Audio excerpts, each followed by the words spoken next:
في كلامه المجيد وفرقانه الحميد. أعوذ بالله من الشيطان الرجيم. بسم الله الرحمن الرحيم. والذي جاء بالصدق وصدق به أولئك هم المتقون.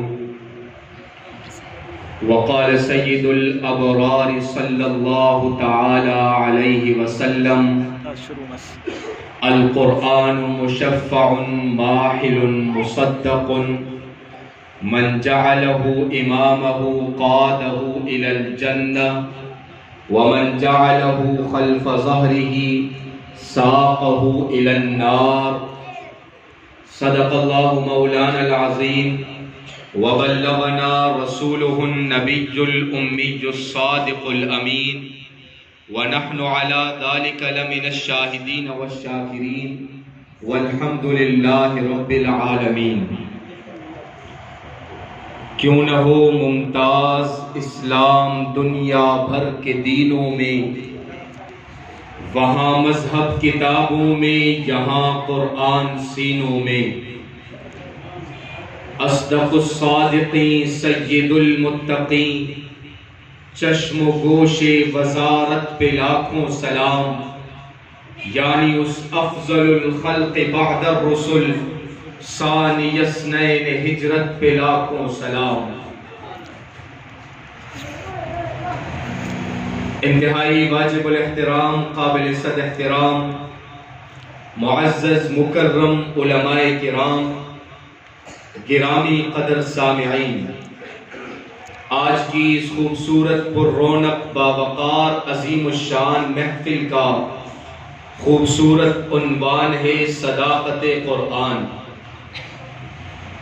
بلا شبہ وہ قلم مبارک ہے جس نے یہ خوبصورت عنوان لکھا ہے، وہ ذہن مبارک ہے جس ذہن میں یہ مبارک عنوان آیا ہے، وہ کاغذ کا ٹکڑا مبارک ہے جس کاغذ کے ٹکڑے پر یہ بابرکت عنوان لکھا گیا.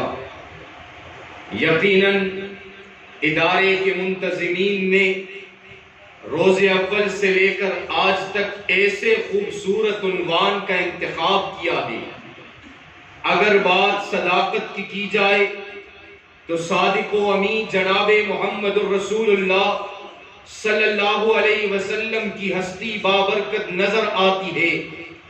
اگر بات صداقت کی جائے تو امام الانبیاء سردار دو جہاں صلی اللہ علیہ وسلم کے رفیق سفر و حضر، یار غار و مزار جناب سیدنا ابو بکر صدیق رضی اللہ تعالی عنہ کی شخصیت سامنے آ جاتی ہے. اگر بات صداقت کی جائے والذی جاء بالصدق، سچائی لانے والی ذات محمد کریم صلی اللہ علیہ وسلم کی ذات ہے. اگر بات صداقت کی ہو محمد عربی صلی اللہ علیہ وسلم کی ذات بابرکات سامنے آ جاتی ہے. اگر بات صداقت کی ہو ابو بکر صدیق سامنے آ جاتے ہیں. اگر بات صداقت کی ہو، صداقت کے عنوان پر بات کی جائے، نبی کے یار غار و مزار رفیق سفر و حضر ابو بکر صدیق نظر آتے ہیں. امیر شریعت سید عطا اللہ شاہ بخاری رحمت اللہ علیہ نے ایک طرف بات صداقت کی ہے، جب بات صداقت کی ہو صدیق نظر آتے ہیں. دوسری طرف بات قرآن کی ہے، جب بات قرآن کی ہو تو امام الانبیاء سردار دو جہاں صلی اللہ علیہ وسلم. وہ شب ہجرت ہے، غار کے اندر ایک امام الانبیاء ہے اور ایک امام الصحابہ نظر آتے ہیں. وہ شب ہجرت ہے، ایک مرشد ہے اور ایک مرید نظر آتے ہیں. وہ شب ہجرت ہے، ایک امام الانبیاء اور ایک امام الصحابہ نظر آتے ہیں. ایک سید الصادقین جناب سیدنا نبی کریم صلی اللہ علیہ وسلم نظر آتے ہیں، اور دوسری جانب دیکھا جائے صدیقین کے سردار ابو بکر صدیق نظر آتے ہیں.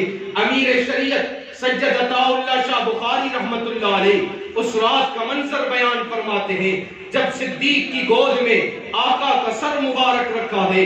حضرت امیر شریعت سید عطا اللہ شاہ بخاری فرماتے یوں لگتا تھا جیسے کسی نے رحل پر قرآن رکھا ہوا ہو۔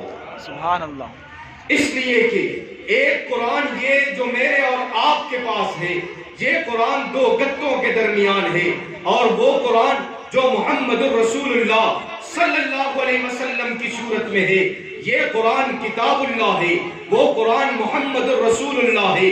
یہ قرآن اگر متن ہے، وہ قرآن اس کی شرح ہے۔ یہ قرآن مجمل ہے، وہ قرآن مفصل ہے۔ یہ قرآن متن ہے، وہ قرآن اس کی تشریح ہے۔ یہ قرآن آج بھی دو گتوں کے درمیان ہے، اور وہ قرآن محمد رسول اللہ آج بھی روزے میں دو سچوں کے درمیان ہے۔ بات اگر صداقت کی ہو، صدیق نظر آتے ہیں۔ بات اگر قرآن کی ہو، قرآن کے جمع کرنے کا حکم دینے والے ابو بکر صدیق نظر آتے ہیں۔ مشورہ دینے والے جناب سیدنا فاروق اعظم نظر آتے ہیں۔ بات صداقت کی ہو، صدیقین کے سردار ابو بکر صدیق نظر آتے ہیں۔ بات قرآن کی ہو، جامع القرآن سیدنا عثمان ابن عفان نظر آتے ہیں۔ شہادت کا وقت ہے، سامنے قرآن رکھا ہوا ہے، دشمن جب حملہ کرتا ہے، ایک قرآن پاؤں کی ٹھوکر سے قرآن کے نسخے کو لات مارتا ہے، اور دوسرا وار حضرت عثمان ابن عفان پہ کرتا ہے۔ قرآن کی وفا دیکھیے، فاستدار المصحف، قرآن کا وہ نسخہ گول چکر کاٹ کر حضرت عثمان کے سامنے آ جاتا ہے۔ ثم استقر بین یدی عثمان، ابھی حضرت عثمان کا خون زمین پر نہیں گرتا کہ قرآن آ کر حضرت عثمان کے خون کا استقبال کرتا ہے۔ سبحان اللہ، سبحان اللہ۔ آج بھی قرآن کا وہ نسخہ محفوظ ہے جس پر خون عثمان کا نشان آج بھی موجود ہے۔ بات صداقت کی ہو، صدیق نظر آتے ہیں۔ بات قرآن کی ہو، کاتب قرآن جناب سیدنا معاویہ بن ابی سفیان نظر آتے ہیں۔ اس لیے کہ آقا صلی اللہ علیہ وسلم نے حضرت معاویہ رضی اللہ تعالیٰ عنہ کو قرآن پاک لکھنے کا خود حکم دیا، اور آقا سمجھاتے تھے کہ بسم اللہ الرحمن الرحیم کی با اس طرح لکھو، سین اس طرح لکھو۔ میں نے عرض کیا، بات اگر صداقت کی ہو، عنوان وسیع تر نظر آتا ہے۔ بات اگر قرآن کی ہو، عنوان وسیع تر نظر آتا ہے۔ اس لیے آپ کے سامنے آیت تلاوت کی، والذی جاء بالصدق، صداقت لانے والی ذات محمد کریم صلی اللہ علیہ وسلم کی ہے۔ ومن اصدق من اللہ قیلا، قرآن سے زیادہ سچی بات کسی کی ہو نہیں سکتی۔ ومن اصدق من اللہ حدیثا، قرآن سے زیادہ سچا قول کسی کا ہو نہیں سکتا۔ اس لیے کہ حدیث پاک میں آتا ہے، فضل کلام اللہ علی سائر الکلام کفضل اللہ علی خلقہ، ملوک الکلام، کلام الملوک، ملوک الکلام، بادشاہوں کا کلام کلاموں کا بادشاہ ہوا کرتا ہے۔ جس طرح فضیلت اللہ رب العزت کی تمام مخلوقات پر مسلم ہے، اسی طرح کلام اللہ کی فضیلت تمام کلاموں پر مسلم ہے۔ قرآن کی جس طرح قرآن کو نازل کرنے والی ذات اللہ کی ہے، اسی طرح قرآن کی حفاظت کرنے والی ذات بھی اللہ کی ہے۔ جس طرح اللہ قرآن کے الفاظ کا محافظ ہے، اسی طرح اللہ قرآن کے معانی کا محافظ ہے۔ جس طرح اللہ قرآن کا محافظ ہے، اسی طرح اللہ قرآن لکھنے والوں کا محافظ ہے۔ جس طرح اللہ قرآن کا محافظ ہے، اسی طرح اللہ قرآن ہم تک پہنچانے والوں کا محافظ ہے۔ جس طرح اللہ قرآن کا محافظ ہے، اسی طرح اللہ قرآن جمع کرنے والوں کا محافظ ہے۔ جس طرح اللہ قرآن کا محافظ ہے، اسی طرح اللہ کاتبین قرآن کا محافظ ہے۔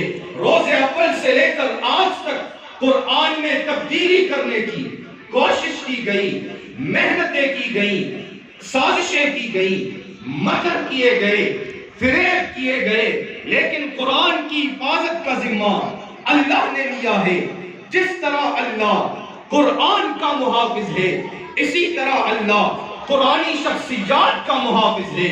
جس طرح اللہ قرآن کا محافظ ہے، اسی طرح اللہ قرآن جمع کروانے والے صدیق اکبر کا محافظ ہے۔